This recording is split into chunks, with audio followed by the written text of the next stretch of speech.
Hello everyone and welcome to Horrime, where anime and horror fans come together. This week we're going to be talking about The Ritual, directed by David Bruckner. This film is about 4 college friends that decide to go on vacation, and where they decide to go is on a long hike up northern Sweden. One of their longtime friends unfortunately died of a tragic and traumatic death, and it was actually that friend's idea to go on this hike, so in his honor they decide to go on this hike. And along the way, the group decides to take a shortcut, and if we know anything about horror films, we know that shortcuts are a terrible, terrible idea. A storm then, of course, ensues in the middle of them taking this shortcut, and they have no choice but to stay in this creepy, ominous cabin in the middle of the forest. I don't want to give away too much about this film because I do think the best way to go into it is not knowing very much about it.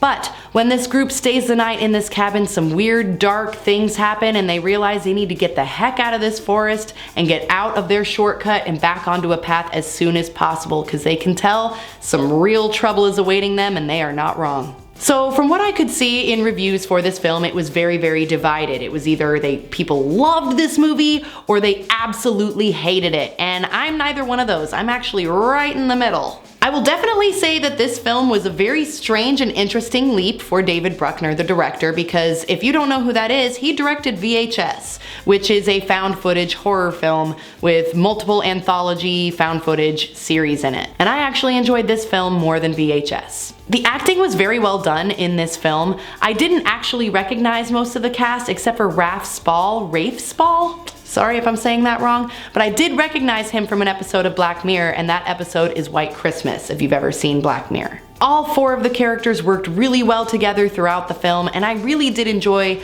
Rafe's acting as the main character, Luke. This movie was very, very suspenseful and overall very entertaining. It had some psychological elements to it, and in all honesty, that's actually my favorite part of the film, are the psychological moments and elements in this film. And yes, I will be diving into that further in the discussion part of this video. This is a Netflix original, so if you have Netflix, I do recommend that you watch it. And overall, I'm gonna be giving this movie a B-. It wasn't the best in the world, and it also wasn't the worst. I think it was pretty average and entertaining. Before I jump into the discussion half of this video, please make sure that you subscribe so you can come back and check out the discussion and be a part of the conversation. So if you're new to this channel, this is where I dive deeper into the film, and there's gonna be a ton of spoilers, so please make sure that you click off of this video in the next 30 seconds because there will be lots of spoilers, but please do come back. Please come back and watch this second half so you can be part of the conversation in the comments below about this film. So again, if you are watching this half, that means that you have already seen The Ritual, or you don't care to see it and don't care about spoilers, and I don't know why you would do that, but hey, you do you. So, like I said in the review portion, the psychological elements and moments of this film were my favorite parts, and in my opinion, the best parts. When Luke is constantly having to battle with his mind about the guilt of letting his friend Robert die, that's when I was the most intrigued. And honestly, as I saw it in the beginning, I really didn't see very many options that Luke had to save Rob. I mean, honestly, Rob should have given up his wedding ring. If we know anything about getting robbed, give them what they want. Nothing is worth your life. Your wedding ring, nothing is material-wise is worth your life. We do see a moment where Luke clearly contemplated saving Robert's life by picking up the bottle and thinking about throwing it at the robber's face or back or whatever, but then Luke finds out there's a second robber. What are you gonna do with 2 against 1? And they have weapons, and it just didn't seem viable for Luke to save Rob. While I get the guilt, I do think that there was nothing he could do, in my opinion. If I'm wrong in that and you don't agree with that, please let me know in the comments below why. So let's talk about the end and the Norse god monster that was in the film. So finding out at the end why Luke had those marks that was on his chest made the scenes in the forest where Luke saw the gas station intertwined with the forest even more interesting. So this Norse god was trying to beat Luke's brain into submission into becoming one of the worshippers. As one of the village women said, he was picked because he had the most pain. He was the easiest target to become a worshipper because of the guilt that he kept in his chest and in his mind and his heart about not being able to save Rob. And we saw the conflict happen between Dom and Rob about how Rob could have saved him and how Dom thinks that he was a coward and all this other stuff, which is really confusing because it sounded like the friends weren't guilt-tripping Luke for doing it, but at the same time you could feel that the friends felt that Luke was solely responsible for Rob's death.